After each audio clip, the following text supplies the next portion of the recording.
Créa et puis Love Gugu. Vous savez, on fait les clashs, on est sur Facebook. Mais avant de venir détailler la vie de quelqu'un, il faut beaucoup te renseigner. Aujourd'hui, j'ai vu la vidéo de maman Lasson Créa, m'a envoyé la vidéo. J'ai été profondément touchée. J'ai été touchée au point que moi-même, en tant qu'une femme, j'ai eu mal. J'ai eu mal. Aujourd'hui, là, n'importe qui peut se lever pour une histoire de papier, peut dire que j'ai été violée. Pour une histoire de papier, quelqu'un peut dire que j'ai été violée pour que la personne puisse avoir l'asile. Ceux-là qui ont déposé des asiles, ceux-là qui ont été dans les postes de réfugiés, ceux-là qui ont été demandés d'asile là, pour être réfugiés là, on sait ce qu'on a dit. Et on sait ce qu'on dit pour avoir les papiers des réfugiés là. Pour que moi, Sarah, je sois au Canada aujourd'hui là, vous ne savez pas ce que j'ai fait. Vous ne savez pas ce que j'ai dit. Mais quand une femme vient s'asseoir sur sa camarade femme, lui dit que tu as été violée par 6 personnes. En tant qu'une femme là, moi je pense que ça n'a même pas le lien. Ça n'a même pas le lien. On ne peut pas venir s'asseoir et puis dire, même tu sais que la personne a été violée. Tu sais que la personne a été violée, mais tu ne peux pas venir dire aux yeux des gens, tu ne peux pas même dire à un proche de la personne, tu ne peux même pas écrire sur un journal et puis jeter merci pour les cœurs, que telle personne a été violée. On ne peut même pas faire ça. C'est comme une femme qui a été circonciliée, une femme qu'ils ont coupé son clitoris, que sa camarade a se laver avec elle. Elle a vu que sa camarade femme là a été circonciliée. Elle ne peut pas aller dire à l'autre personne que à celle-là, ils ont coupé son clitoris parce que ça fait honte. Ça fait pitié. Ça fait honte, ça fait pitié. Quand j'entends Love Gugu, prendre les paroles d'une camarade, une femme là même qui a abandonné son enfant en Afrique. Moi j'ai 3 enfants. Je venais au Canada, je n'avais pas encore 30 ans.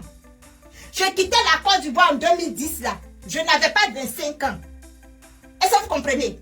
Je quittais la Côte d'Ivoire en 2010. Je n'avais même pas encore 25 ans. Mais je suis sortie de la Côte d'Ivoire avec 2 enfants. En chemin, j'ai eu un autre enfant qui m'a fait 3 enfants avant que j'arrive sur la terre du Canada. Dieu sait ce que j'ai traversé. Dieu sait ce que j'ai dit aux gens de ACR. Dieu sait ce que j'ai dit comme témoignage. On n'est pas obligé d'être violé. Mais pendant certaines situations, tu peux inventer, dire des choses. Mais toi là-même, tu es en train de dire que tu as été violé. Quand toi-même, tu es en train de mentir pour avoir des documents que tu as été violé, tu as été abusé. Quand tu es en face de quelqu'un, tu as vécu ça réellement. Toi-même là, tu as honte. Toi-même là, tu as honte. Ça serait que quand tu pars déposer un papier, quand tu pars porter plainte, quand tu pars dire quelque chose à quelqu'un, puis tu dis que telle personne a été violée, quand tu dis que j'ai été abusé sexuellement, automatiquement, sans chercher à savoir ce qui suit après là, on te vient en aide. Parce que viol, ce n'est pas quelque chose que on peut dire que je mange à ticket et poisson. Est-ce que vous comprenez? Ce n'est pas quelque chose qu'on peut dire que je suis en train de manger à ticket et poisson. Love Gugu, tu es allé loin. Love Gugu, tu es allé loin. On peut tout dire sur Facebook. Mais quand tu sais que tu as mangé avec quelqu'un hier, quand tu sais que tu as parlé avec quelqu'un hier, moi c'est ce que je défends ici là. C'est ce que moi je défends. On ne peut pas manger avec quelqu'un. Et puis demain tu vas aller traiter la personne. Quand tu pars dire, tu viens t'asseoir sur Facebook pour dire que la dame a été violée de 6 personnes. Et elle en fait sortie là, en tant que femme. Même si tu t'es fait opérer pour être garçon. Mais dans la vraie vie, dans ta tête là, tu as été femme une fois. Et tu viens t'asseoir pour dire à ta camarade femme que tu as été violée par 6 personnes là. Quand tu as dormi ces jours là, comment tu t'es senti? C'est la question que je pose à Love Gugu. Daguez-moi Love Gugu.